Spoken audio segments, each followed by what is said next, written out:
பொட்டி பெட்டியாக பணத்தை வச்சுக்கிட்டு பெட்டியை வச்சு எல்லாம் செஞ்சுக்கிட்டு போதைப் பொருள் பாதுகாவல் கழக மாடல் அரசாங்கம் செஞ்ச ஒவ்வொரு ஊழலாக வெளியில் வந்துக்கிட்டு இருக்கு. டாஸ்மாகில் அது என்னப்பா அது பேரு பார்ட்டி ஃபண்ட் கட்சி நிதி அப்படின்ற பேரில் அடித்த கொள்ளையெல்லாம் ஒன்று ஒன்றா இப்போ கவர்மெண்ட்டோட கஜானாவுக்குள்ளே கொண்டு சேர்த்துக்கிட்டே இருக்கிறோம்.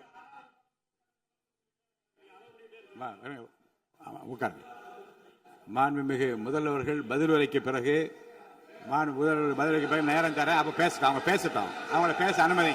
உட்காருங்க உட்காருங்க.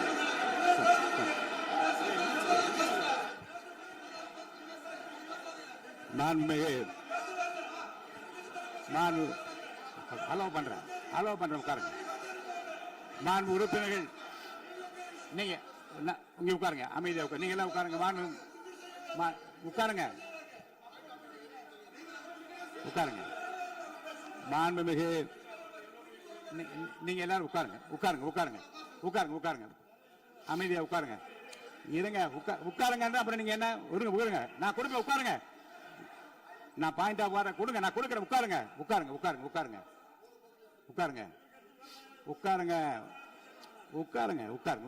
உட்காருங்க.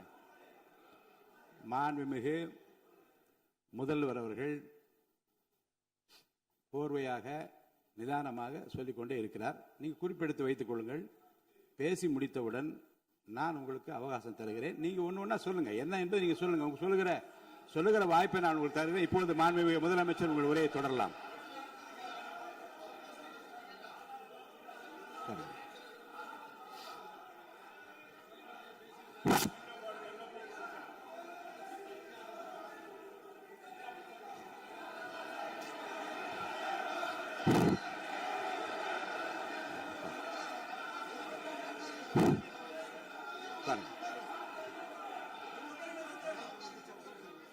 நான் எழுந்த பிறகு உட்கார்றதான் முறை. உட்காருங்க, எல்லாரும் உட்காருங்க. தேசிய உட்கார். நான் அலோவ் பண்றேன். உட்காருங்க, அமைதியா உட்காருங்க. நான் அலோவ் பண்றேன். அமைதியா உட்காருங்க. அங்க இருந்து குரல் கொடுக்காதீங்க. உட்காருங்க.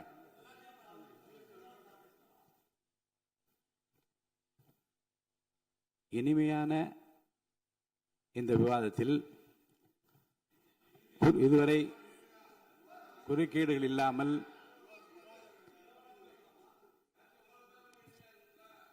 கொஞ்சம் அமைதியா இருங்க. மாண்புமிகு முதல்வர் அவர்கள் பேசி முடித்தவுடன் பாயிண்ட் ஆஃப் ஆர்டர் கேட்டிருக்கேன், நான் அனுமதிக்கிறேன். எதிர்கட்சி தலைவருக்கு மட்டும் நான் அனுமதி தருகிறேன். அவர் எழுந்து பேசலாம். மாண்பு முதலமைச்சர் நீங்க கண்டினியூ பண்ணி முடிக்கலாம். நீ எல்லாரும் எழுந்துச்சீங்கன்னா சரி வராது. உட்காருங்க. நான் சொல்லியிருக்கேன். உட்காருங்க.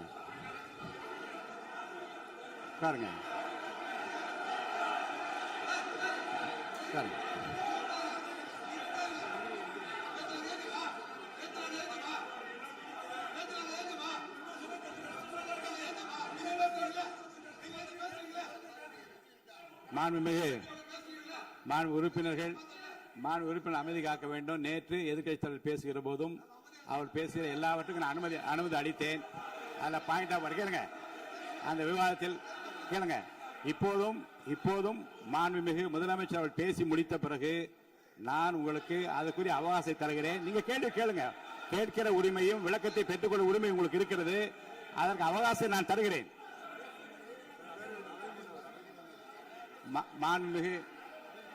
மாண்புமிகு உறுப்பினர் அமருங்க. நான் என் தீர்ப்பை சொல்லுகிறேன். மாண்புமிகு முதலமைச்சர் அவர்கள் பேசி முடித்தவுடன் எதிர்க்கட்சி தலைவருக்கு அந்த வாய்ப்பை நான் தருகிறேன். நிச்சயமா அந்த கேள்வி கேட்கலாம். உட்காருங்க எல்லாரும். முன்னவர் பேசுங்க. மாண்பு பேரவைத் தலைவர் அவர்களே, இன்று இவர்கள் முயற்சி செய்வது அவர் ஆளுங்கட்சியாக இருக்கின்ற போது நான் சொல்லிடுறேன் பிளீஸ். ஒரே நிமிஷம் நான் சொல்லிடுறேன் பிளீஸ். ஆளும் கட்சியாக இருக்கின்ற போது நீங்கள் சொன்ன ஒரே வார்த்தை, நாங்கள் பேசி முடித்ததற்கு பிறகு குறிப்பிடுத்துவிட்டு நீங்கள் எந்த கேள்வி வேண்டுமானாலும் கேட்கலாம் என்று ஒரு முறையை நீங்கள் பின்பற்றினீர்கள். அதே முறையை இப்போது பின்பற்ற வேண்டும் என்று கேட்டுக்கொள்கிறேன்.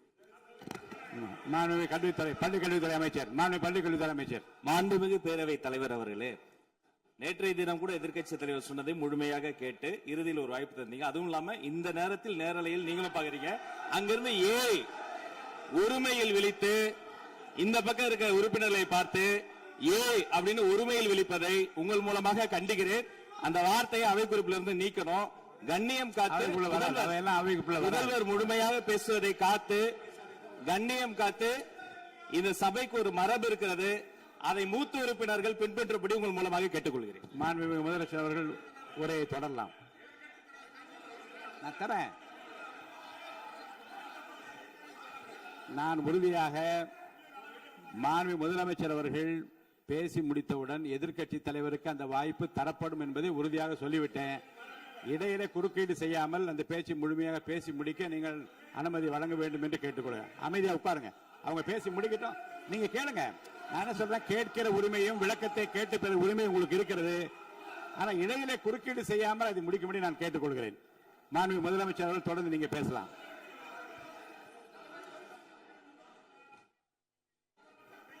எதிர்க்கட்சி தலைவர் அவர்கள் உங்கள் கட்சியினுடைய உறுப்பினரை அமைதிப்படுத்த வேண்டும் என்று நான் கேட்டுக்கொள்கிறேன். உங்களுக்கு வாய்ப்பு தரவில்லை என்றால் அவர் எழுந்து நிற்பதில் நியாயம் இருக்கிறது. வாய்ப்பு தரப்போகிறேன்.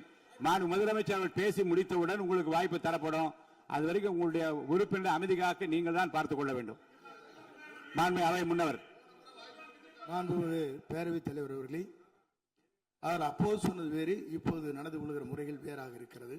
அன்றைக்கு அவர் சொல்லுகிற போது அமைச்சர் அத்தனை பேரும் பேசி முடித்ததற்கு பிறகு உங்களுடைய கருத்துக்கள் ஏதாவது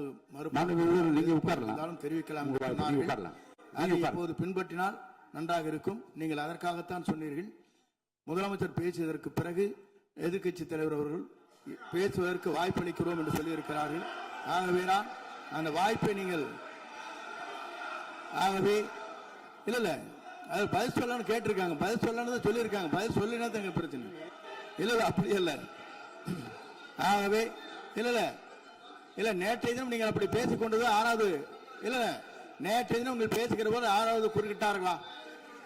நீங்கள் பேசுகிற போது யாருமே குறுக்கிடவில்லை. நீங்க எவ்வளவு பேசினீர்கள், எவ்வளவு வார்த்தைகள் பேசினீர்கள் என்பதெல்லாம் எங்களுக்கு தெரியும். யாருமே அதில் குறுக்கிடவில்லை. இது முதலமைச்சர், எங்கள் முதலமைச்சர் எதிர்க்கட்சி தலைவர் பேசுகிறவர் யாரும் குறுக்கிட வேண்டாம் என்று சொன்னார்கள். அதை நாங்கள் பின்பற்றினோம். ஆனால் இன்றைக்கு நீங்கள் பின்பற்றவில்லை என்றால் வேதனையாக இருக்கிறார். முன்னவர் நேற்று எதிர்க்கட்சி தலைவர் பேசுகிற போது அடுக்கடுக்காக குற்றச்சாட்டுல வைத்தார். இப்போ அதற்குரிய மாண்புமிகு பொதுப்பணித்துறை அமைச்சர் கூட காலையில் அலுவலகத்தை சந்தித்து அவர்கள் சாட்டிய குற்றச்சாட்டுகளுக்கெல்லாம் ஆதாரங்களை எல்லாம் நான் கொண்டு வந்திருக்கிறேன் என்று சொன்னேன். நான் நேற்று அந்த விஷயம் நேற்றோடு முடிந்து விட்டது. ஆதாரங்களை கொடுங்கள். தக்க நேரத்தில் இதை பற்றி சொல்ல வேண்டி நேர்ந்தால் நான் இதெல்லாம் ஆய்வு செய்து உரிய நேரத்தில் அவை குறிப்பிட்டு ஏற்றுவதற்கு முன்பாக அவரிடம் காட்டி அதற்கு பிறகு அதை பற்றி முடிவெடுக்கும் என்று நான் சொன்னேன். இப்போதும் சொல்லுகிறேன், மாண்பு முதலமைச்சர் அவர்கள் பேசிக் கொண்டிருக்கிறார். பேசி முடிக்கட்டும். எதிர்க்கட்சி தலைவருக்கு உறுதியாக நான் வாய்ப்பு தருவேன். அவர் கேள்விகளை முன்வைக்கலாம், விளக்கங்களை பெறலாம். இப்போதைக்கு பேரவைத் தலைவர் என்ற முறையில் என்னுடைய முடிவு இதுதான். அவையில் இருக்கக்கூடிய உறுப்பினர்கள் அமரும்படி நான் கேட்டுக்கொள்கிறேன். நான் முதலமைச்சர் அவர்கள் பேச வேண்டிய போ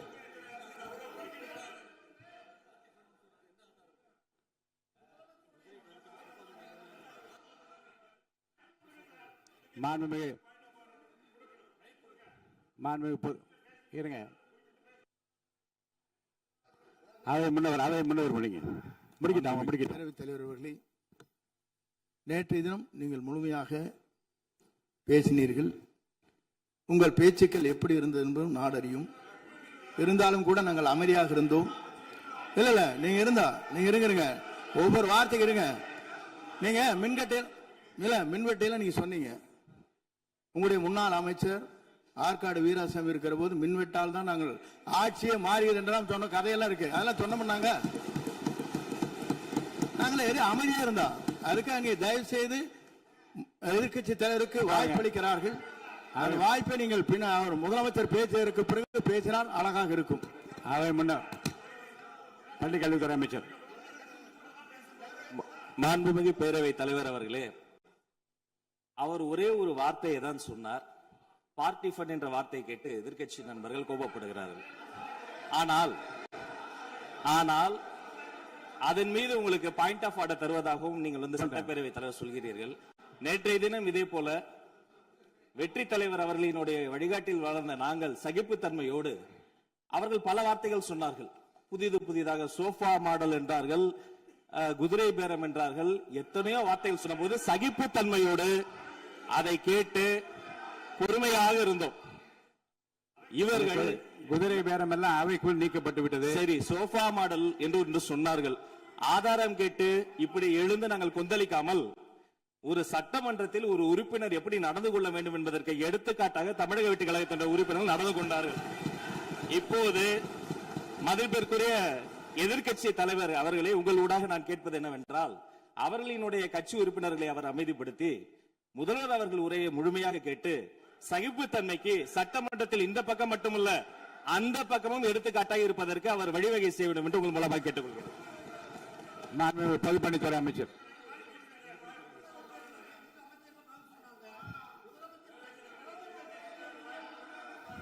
மாண்புமிகு பேரவைத் தலைவர் அவர்களே, திராவிட முன்னேற்ற கழகம் முதல் நாளில் இந்த சபையுடைய மரபையும் பாரம்பரியத்தை பற்றியும் நமக்கு வகுப்பெடுத்தார்கள்.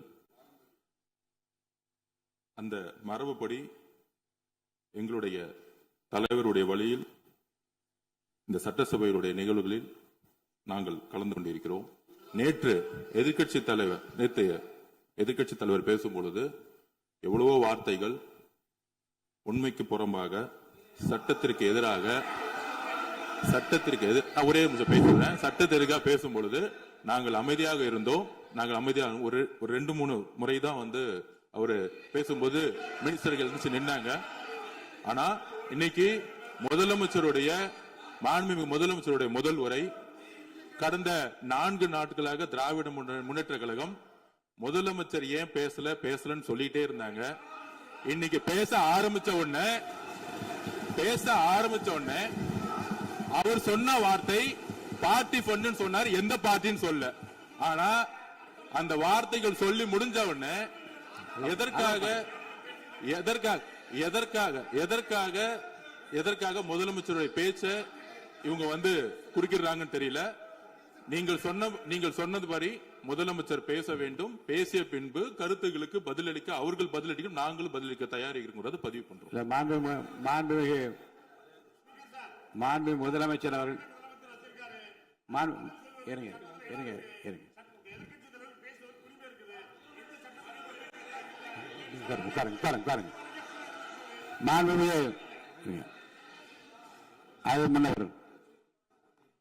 மரபு இருக்கிறது, எப்போது வேணும் பாயிண்ட் ஆஃப் ஆர்டர் இருக்கலாம். இருந்தாலும் கூட நீங்க அந்த மரபை நீங்க கடைபிடித்தீங்களா உங்க ஆட்சியில? நீங்க முன்னவர் முன்பு எப்படி நடந்தால் என்பதை பற்றியோ, முன்பு நடந்த நிகழ்வுகள் பற்றியோ நீங்கள் சொல்லி மீண்டும் இந்த அவையினுடைய மாண்பை குறைக்க வேண்டாம் என்று நான் கேட்டுக்கொள்ள வேண்டாம். இப்போது உள்ள பிரச்சனை, மாண்பு முதலமைச்சர் அவர்கள் தன்னுடைய பேச்சை உறுதி செய்து முடிக்க வேண்டும். அவர் முடித்த பிறகு எதிர்க்கட்சி தலைவருக்கு நான் நிச்சயமாக வாய்ப்பு தருவேன். அவர் கேள்வி கணைகளை தொடுக்கலாம், சந்தேகங்களை கேட்கலாம். விளக்கம் தருவதற்கு மாண்பு முதலமைச்சர் அவர்கள் தயாராக இருக்கின்றார். அமைதியாக என்னை அமரும்படி நான் கேட்டுக்கொள்கிறேன். இப்போ நான் அனுமதிக்க முடியாது.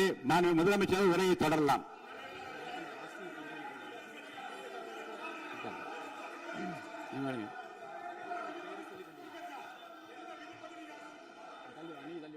மாண்புமிகு உறுப்பினர் ஆஸ்டின் உங்க இடத்துல போய் உட்காருங்க. மாண்புமிகு உறுப்பினர் ஆஸ்டின், நீங்க ஒரு மூத்த உறுப்பினர், சபை விதிகளை நன்கு தெரிந்த ஒரு உறுப்பினர், நீங்க போய் இடத்துல உட்காருங்க. முதல்ல மாண்புமிகு முதலமைச்சர் அவர்கள் உரையை தொடரலாம். இப்போது எந்த விதமான பாயிண்ட் ஆஃப் ஆர்டர்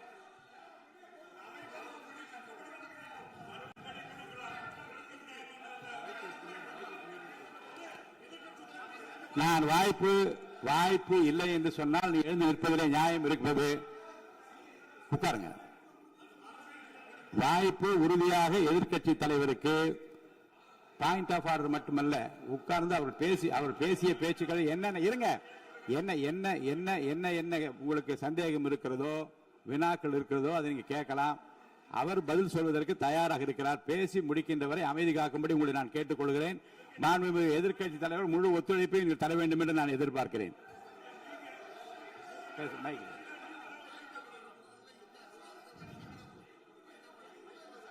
மைக் கொடுங்க.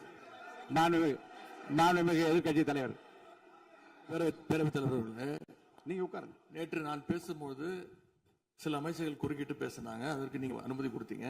அதே மாதிரி இன்னைக்கு முதலமைச்சர் பேசும்போது சில வார்த்தைகள், தவறான வார்த்தைகள் பேசுறாரு. அவர் பார்ட்டி ஃபண்ட் அப்படின்னு சொல்லியிருக்கிறாரு. அவர் அமைச்சர் அந்த பார்ட்டி ஃபண்ட் எந்த பார்ட்டின்னு கூட சொல்ல தைரியம் இருந்தா சொல்லுங்க, நாங்க அதெல்லாம் ஃபேஸ் பண்ண தயாரா இருக்கோம். எதையும் ஆதாரத்தோடு எதையும் பேசுங்க. நீங்க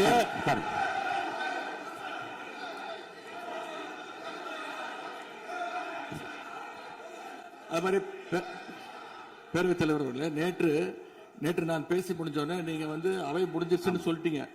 நாங்கெல்லாம் வீட்டுக்கு போயிட்டோம். வீட்டுக்கு போய் டிவி போட்டு பார்த்தா அங்க இன்னொரு அமைச்சர் இன்னும் பதில் சொல்லிட்டே இருந்திருக்கிறாரு. அதற்கெல்லாம் நாங்க இப்ப என்ன பதில் இது, என்ன மரபு இது? நீங்க இப்ப பேசிக்கிட்டே இருப்பீங்களா? நாங்க பாத்துக்கிட்டே இருக்கணுமா? அதே மாதிரி இன்னைக்கு முதலமைச்சர் அவர்கள் பேசும்போது நாங்களும் அமைதியா கேட்டுட்டு தான் இருந்தோம். ஆனா சில கருத்துக்கள் அவர் பேசும்போது அதை நாங்க அனுமதிக்க முடியாது. ஆதாரத்தோடு ஏதாவது பேசணும்னா, குற்றச்சாட்டுகள் சொல்லும் போது ஆதாரத்தோடு சொன்னீங்கன்னா அதை நாங்க ப்ரூவ் பண்றதுக்கு தயாராக இருக்கு. மாண்புமிகு உறுப்பினர் அவர்கள் இருங்க. நேற்று மாண்புமிகு எதிர்க்கட்சி தலைவர்கள் பேசியதும், மாண்புமிகு பொதுப்பணித் தலைவர்கள் பேசியதும் ஆதாரம் இல்லாமல் பேசக்கூடாது என்று நான் சொன்னேன். ஆய்வு செய்து நீக்கப்பட வேண்டியது நீக்கும் என்று சொன்னேன். இப்போது மாண்புமிகு முதல்வர் அவர்கள் பேசி முடிக்கட்டும். நீங்கள் கூறிய கருத்துப்படி அதில் ஆதாரங்கள் இல்லாத குறிப்பாக இருந்தால் அதை நீக்குவதற்குரிய உரிமை எனக்கு இருக்கிறது. ஆய்வு செய்து நான் நடவடிக்கை எடுப்பேன். இப்போது மாண்புமிகு முதலமைச்சர் அவர்கள் பேசலாம். இந்த டாஸ்மாக் மாதிரியே பல டிபார்ட்மெண்ட்லயும், மறுபடியும் சொல்றேன், கட்சி நிதின்ற பேர்ல அடிச்ச கொள்ளைய ஒன்னா கவர்மெண்டோட கஜானாக்குள்ளேயே கொண்டு சேர்த்துக்கிட்டே இருக்கிறாங்க.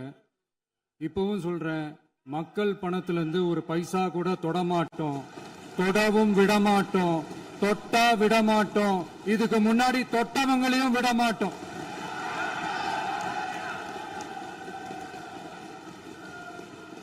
ஒவ்வொரு ஊழலா வெளியில வரும் போலயே, ஒவ்வொரு வேஷமா கலைஞ்சிரும் போலயே இங்க இருக்கிற நிறைய பேரு நடுங்கி போய் இதுல நம்ம மேல அவதூறு வேற. இப்ப புதுசா ஒரு வெப்பன் ஒண்ணு கொண்டு வந்திருக்காங்க. அது என்ன தெரியுமா? அவங்க தயவால தான் நம்ம ஆட்சி நடக்குதாம். மக்கள் தயவால இந்த ஆட்சி நடந்துகிட்டு இருக்கு. மனசாட்சி உள்ள சக்திகளோட ஆதரவால இந்த ஆட்சி நடந்துகிட்டு இருக்கு. நாங்க தான் அனுப்பி வச்சோம் அப்படின்றாங்களே. அனுப்பி வச்சவங்களுக்கு மினிஸ்ட்ரியில இடம் கொடுத்தா ஏன் கதறீங்க? ஏன் இவ்வளவு கோவம்? ஏன் இவ்வளவு கதறல்ஸ்? இதுல இன்னொரு முக்கியமான விஷயம், மார்க்சிஸ்ட் கம்யூனிஸ்ட் கட்சி நமக்கு ஆதரவு கொடுத்தது சுயேட்சையா எடுத்த முடிவுன்னு சொல்றாங்க. அதே மாதிரி இந்திய கம்யூனிஸ்ட் கட்சி நமக்கு ஆதரவு கொடுத்தது சுயேட்சையா எடுத்த முடிவுன்னு சொல்றாங்க. இதுல எங்க இருந்து நாங்க தான் அனுப்பி வச்சோம்னா புரியலையே. மக்களுக்கு நல்லா புரியும். எல்லாத்தையும் தெளிவா பார்த்துக்கிட்டு இருக்கிறாங்க.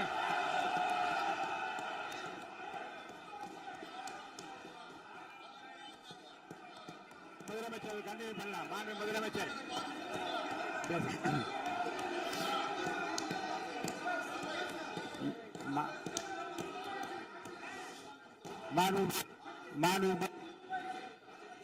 முதலமைச்சர் கண்டினியூ பண்ணலாம்.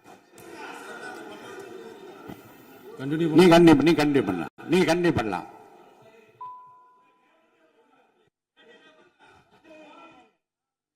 இந்த சமூக நீதி அரசுன்னு சொல்றவங்களை பார்த்து கேட்கிறேன், நம்ம பட்டியலின சகோதரர்களுக்கு எத்தனை அமைச்சர் பதவி கொடுத்தீங்கன்னு கொஞ்சம் சொல்ல முடியுமா?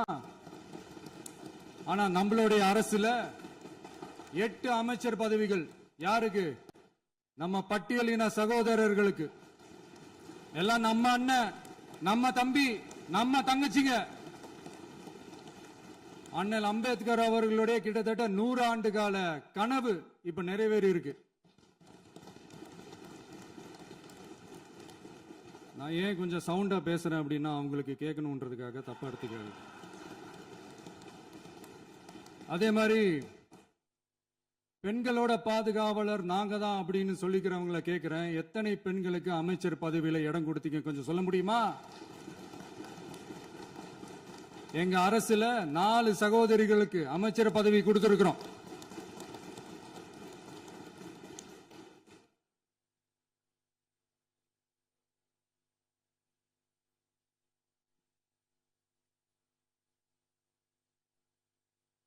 அதனால மக்களால் நிராகரிக்கப்பட்டு மக்களால் அகற்றப்பட்டவங்களுக்கு ஒண்ணு சொல்லிக்கிறோம், தப்பே செய்ய மாட்டோம், ஊழலே செய்ய மாட்டோம், நேர்மையா தான் இருப்போம், நியாயமா தான் இருப்போம் அப்படின்னு சொல்றவங்களால மட்டும்தான் கூட்டணி ஆட்சி அமைக்க முன் வரும்.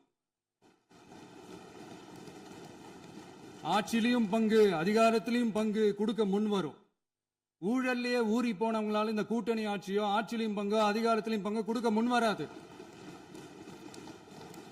மெஜாரிட்டி இருந்தாலும் தரமாட்டாங்க, மெஜாரிட்டி இல்லைனாலும் தரமாட்டாங்க. கேட்டா ரெடிமேடா ஒரு பதில் ஒண்ணு வச்சிருப்பாங்க, கூட்டணி ஆட்சியை மக்கள் விரும்ப மாட்டாங்கன்னு. அதே மக்கள் தான் இப்ப அவங்கள பார்த்து சிரிக்கிறாங்க. நான் பதவி ஏத்த அன்னைக்கு கொஞ்சம் டைம் அவகாசம் கேட்டேன். எதுக்கு கேட்டேன்? நிதி நிலைமைலாம் கொஞ்சம் மோசமா இருக்குது, அதெல்லாம் கொஞ்சம் சரி செஞ்சுக்கிட்டு படிப்படியா கொஞ்சம் கொஞ்சமா நான் கொடுத்த வாக்குறுதிகள்லாம் செயல்படுத்துவேன், அதுக்காக கொஞ்சம் டைம் அவகாசம் கேட்டேன். நான் ஏதோ வேற எதுக்காகவோ வேற யாருக்காகவோ ஏதோ அவகாசம் கேட்ட மாதிரி. அடுத்து இங்க சபையில இல்லாதவங்களை பத்தி பேச வேண்டாம்னு நினைக்கிறேன்.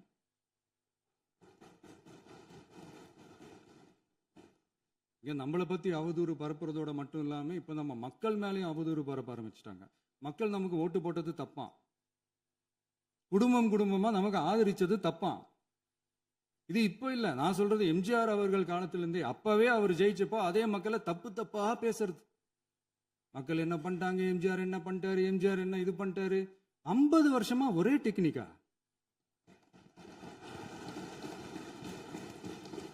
டெக்னாலஜி எல்லாம் மாறி வேற எங்கேயோ போயிட்டு இருக்கு. பஸ் இதுல கொஞ்சம் டெக்னிக்காச்சும் கொஞ்சம் மாத்தினா கொஞ்சம் நல்லா இருக்கும். அதனால மக்களுக்கு யூஸ்ஃபுல்லா இருக்கிற மாதிரி இந்த ஆக்கப்பூர்வமான கருத்துக்களோ ஆக்கப்பூர்வமான யோசனைகளோ இருந்தா சொல்லுங்க, அதை நாங்க டெஃபரெண்டா எடுத்துக்கிறோம். ஆனா அதை விட்டுட்டு இந்த நக்கலு நையாண்டி சம்பந்தம் இல்லாத பேச்சு இதெல்லாம் பேசிட்டு அப்புறம் முதல்வர் பதில் சொல்லல, முதல்வருக்கு பதில் சொல்ல தெரியல அப்படின்னா அப்புறம் என்ன சோஃபா மாடல் ஆட்சியா? அது என்னன்னு புரியறதுக்கு எனக்கு ரொம்ப நாள் ஆச்சு. இந்த sofa set, table chair, teapoy, furniture பிசினஸ்லாம் வேற எங்க வெளியில போய் பண்ண சொல்லுங்க. அப்படி அந்த பிசினஸ் தான் பண்ணணும்னா நிறைய பிசினஸ் பண்ற மாதிரி வெளியில போய் பண்ண சொல்லுங்க, இங்க சட்டசபைக்குள்ள வேணாம். அதனால ஆக்கப்பூர்வமான கருத்துக்கள் இருந்தா சொல்லுங்க, டெஃபினட்டா அது சரியா இருந்தா நாங்க ஏத்துக்கிறோம். எனக்கு ஒரு குட்டி கதை ஒண்ணு ஞாபகம் வருது, சொல்லாமா? ஒரு ஊர்ல ஒரு பெரியவர் வெயில் ரொம்ப ஜாஸ்தியா இருக்குன்னு சொல்லிட்டு கண்ணுக்கு மேல கை வச்சுக்கிட்டு இப்படி சுத்தி முத்தி தேடிக்கிட்டு இருந்தாராம்.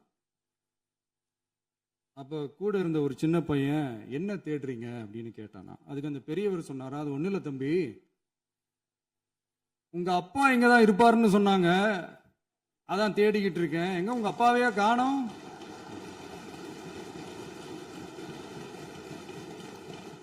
இல்ல அந்த எங்களுக்கும் நக்கலா நையாண்டியா சம்பந்தம் இல்லாத குட்டி கதை இதெல்லாம் எங்களுக்கும் பேச தெரியும். அந்த கதையில பெரியவர் அப்படி சொன்னாராம், தப்பா எடுத்துக்காதீங்க. அந்த கதையில பெரியவர் அப்படி கேட்டாராம். அதனால யாரும் இங்க டென்ஷன் ஆக வேணாம். அதனால இன்னொரு இந்த என்னுடைய உரையை முடிக்கிறதுக்கு முன்னாடி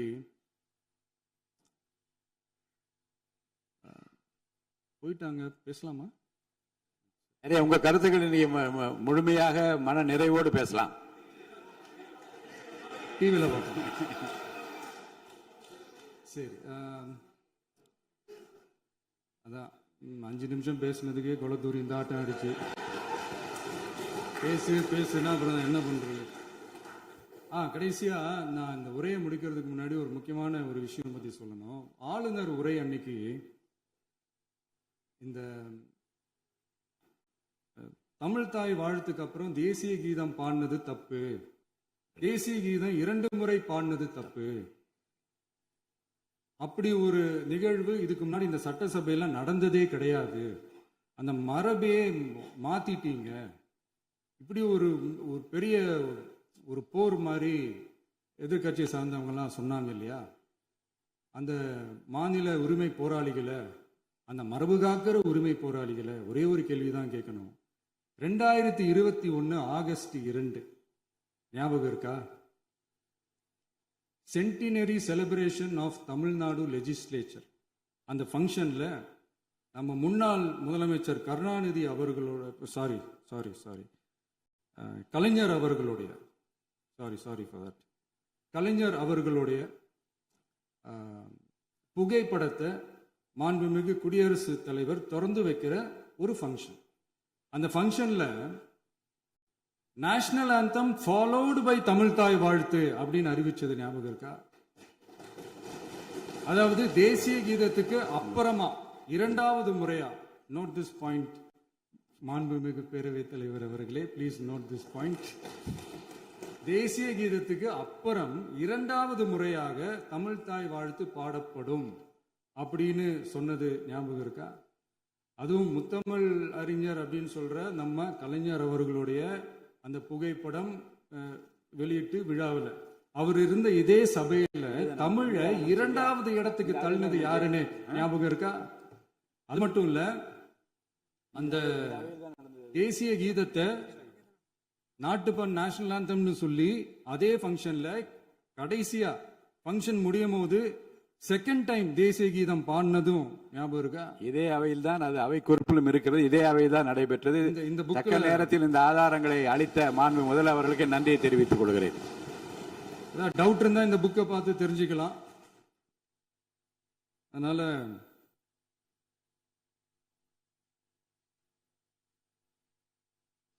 இதெல்லாம் கேட்டா என்ன சொல்லுவாங்கன்னா, அது ஜனாதிபதி கலந்துகிட்ட ஃபங்க்ஷன், அதெல்லாம் அப்படிதான், அதெல்லாம் கண்டுக்க கூடாது அப்படின்னு சொல்லுவாங்க.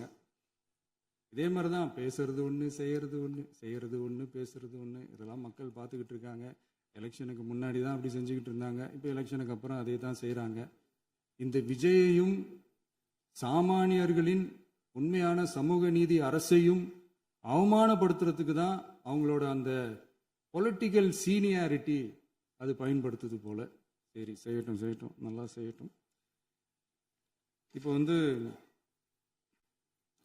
ஆனாலும் நம்மளுடைய மாநில உரிமை, மொழி உரிமை, உத்தம உத்தரர் போல வேஷம் போடுற எதிர்கட்சிக்கு ஒன்றை மட்டும் ஆணித்தரமாக சொல்றோம். உங்களை மாதிரி தமிழ்னு சொல்லிக்கிட்டு, மொழி, பண்பாடு, கலாச்சாரம்னு சொல்லிக்கிட்டு ரெட்டை வேஷம் போடுறவங்க நாங்க கிடையாது. உலகெங்கும் வாழும் என் தமிழ் சொந்தங்களுக்கு நம்முடைய உத்தரவாதம் தமிழ் தான் எங்க உயிர் நாடி அப்படின்றத மறக்க மாட்டோம். இப்பவும் சொல்றோம், மாநில உரிமையில எப்பவும் உறுதியா இருப்போம். அதே சமயத்துல அரசியல் வேற, ஒன்றிய மாநில அரசுகளுக்கு இடையே இருக்கிற நிர்வாக அணுகுமுறை வேற. இதுல நாங்க ரொம்ப தெளிவா இருக்கிறோம். அதனால எங்களுக்கு பாடம் எடுக்கிறதா நினைச்சுக்கிட்டு உங்க வேஷத்தை நீங்களே கொஞ்சம் கொஞ்சமா கலைச்சிக்கிட்டே வர்றீங்க, மறந்துடாதீங்க. அப்புறம் நேற்று எதிர்கட்சி தலைவர், மாண்புமிகு எதிர்கட்சி தலைவர் பேசும்போது நிறைய பேசினாங்க. அதுல ஒண்ணு மட்டும், அரசு சொல்றதா நினைச்சுக்கிட்டு நம்மளை இன்டைரக்டா ஈவில் அப்படின்ற அந்த வார்த்தையை யூஸ் பண்ணாங்க. எனக்கு ஒன்னே ஒண்ணுதான் சொல்லணும்னு தோணுது. ஈவில்ஸ்னு டெவில்ஸ் பேசக்கூடாது.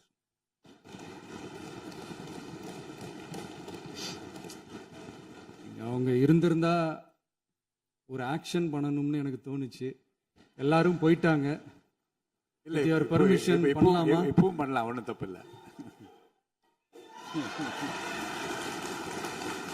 சொல்லட்டுமா?